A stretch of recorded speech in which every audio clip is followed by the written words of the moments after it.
ಭದ್ರಕಾಳಿ ದೇವಸ್ಥಾನ. ನಮ್ಮ ಮಗಳಿಗೆ ಹುಷಾರಿರ್ಲಿಲ್ಲ, 20 ವರ್ಷದಿಂದ ಹುಷಾರಿರ್ಲಿಲ್ಲ. ನಾವೆಲ್ಲ ದೇಶ ತಿರುಗಿದ್ವು, ಆಸ್ಪತ್ರೆ ತಿರುಗಿದ್ವು, ಒಂದ್ ಕಡೆ ಅಂತಲ್ಲ ಎಲ್ಲ ತಿರುಗಿದ್ವು, ಎಲ್ಲಿನೂ ಹುಷಾರಾಗ್ಲಿಲ್ಲ. ಈ ತಾಯಿ ಹತ್ರ ಬಂದು ಒಂದೇ ಒಂದು ವಾರದಲ್ಲಿ ನನ್ನ ಮಗಳು ಹುಷಾರಾದ್ಲು. ಏನಾಗಿತ್ತು? ಬಿದ್ದು ಬಿಡ್ತಿದ್ಲು, ಬಾಯೆಲ್ಲ ಕಚ್ಕೊಳ್ಳೋದು, ಬೀಳೋದು, ಏನ್ ಮಾಡೋದು. ಒಂದ್ ಸಣ್ಣ ಮಗು ಇತ್ತು, ಆ ಮಗುನ್ ಸಹಿತ ಎತ್ತಿ ಬಿಸಾಡ್ ಬಿಡ್ತಿದ್ಲು. ಅಷ್ಟು 20 ವರ್ಷದಿಂದ ನಾವು ಹಾಕಿದ ಕಣ್ಣೀರು ಅಷ್ಟಿಷ್ಟಲ್ಲ. ಈ ತಾಯಿ ಆ ಕಣ್ಣೀರನ್ನ ನಿಲ್ಸಿದಾಳೆ. ತುಂಬಾ ಒಳ್ಳೆತನ ಇದ್ದಾಳೆ, ಹುಷಾರಾಗಿದ್ದಾಳೆ, ಇಲ್ಲಿದ್ದಾಳೆ. ಅವಳು ಹಂಗೆ ನಮ್ ಸೊಸೆ ನೋಡಿದಾಗ ಯೂಟ್ಯೂಬ್ ಅಲ್ಲಿ ಗೊತ್ತಾಯ್ತು. ನೋಡೋಣ, ಲಾಸ್ಟ್ ಇದು ಇಷ್ಟೆಲ್ಲ ತಿರುಗಿದೇವಲ್ಲ, ಇದೊಂದ್ ಮಾಡಿ ನೋಡೋಣ ಅಂತ ಬಂದು ಒಂದೇ ವಾರದಲ್ಲಿ ನನ್ನ ಮಗಳು ಹುಷಾರಾಗಿದ್ದಾಳೆ. ನಾವ್ ಏನು ಪೂಜೆ ಮಾಡ್ಸಿಲ್ಲ, ಲಕ್ಷ ಗಂಟ್ಲೆ ಕೋಟಿ ಗಂಟ್ಲೆ ಹಾಕಿದೇವಿ ದುಡ್ಡು ಅವಳ ಸಲಾಗಿ. ಇದ್ದಿದ್ದು ಎಲ್ಲ ಮಾರ್ಕೊಂಡು ಹಾಕಿದೇವಿ, ಆದ್ರೆ ಹುಷಾರಾಗಿದ್ದಿಲ್ಲ.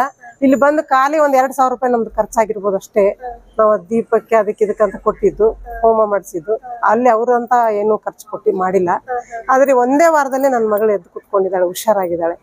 ಈಗ ಎಲ್ಲ ಏನು ಇಲ್ಲ. ಈಗ ಅವ್ರು ಒಂದು ದೇವಿ ಇದು ಪಲ್ಲಕ್ಕಿ ಹೊರಗಡೆ ತಂದಾಗ ಒಂದೇ ತಿಂಗಳಲ್ಲಿ ಮಾಡ್ಕೊಡ್ತೇನಂತ ಮಾತು ಕೊಟ್ರು. ಈ ಅಮಾವಾಸ್ಯೆ ಬಂದಿದ್ರೆ ಬರೋ ಅಮಾವಾಸ್ಯೆ ಒಳಗಡೆ ನಾನು ಮಾಡ್ಕೊಡ್ತೇನೆ ಅಂದ್ರು. ಆ ಅಮಾವಾಸ್ಯೆ ಒಳಗಡೆ ನನ್ನ ಮಗಳು ಹುಷಾರಾಗಿದ್ದು, ಒಂದೇ ವಾರದಲ್ಲಿ ಹುಷಾರಾಗಿದ್ದು.